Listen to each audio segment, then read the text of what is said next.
पापा जी तनी गो से पोस के सियान कैला पापा जी शंखा पनिया ढार दियवा दान कैला पापा जी शंखा पनिया ढार दियवा दान कैला पापा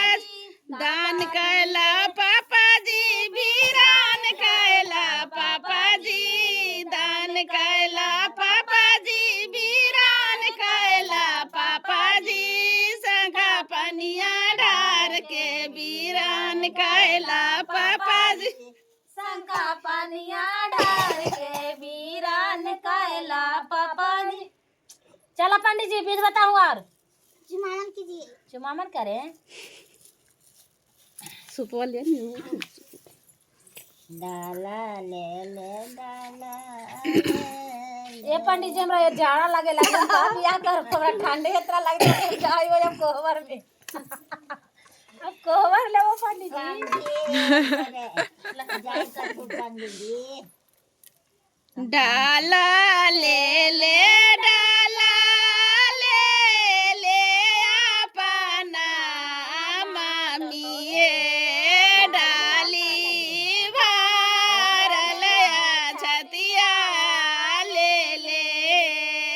डाली भरल छतिया पाई ले चुमैया माया पना दियवाए ताबा रे ढेला फोरवा के बेटा है ताबा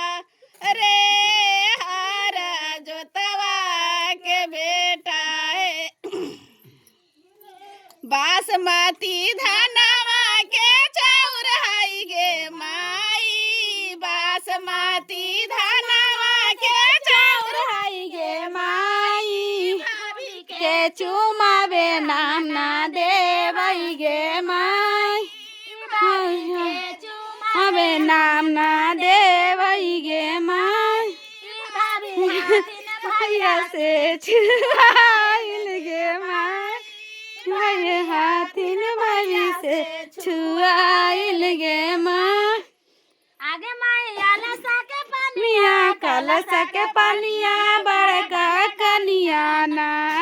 आगे माई सके पनिया बड़कन कनिया के पनिया आगे माई चुमे बाहर भेलन भाभी छी चिनरिया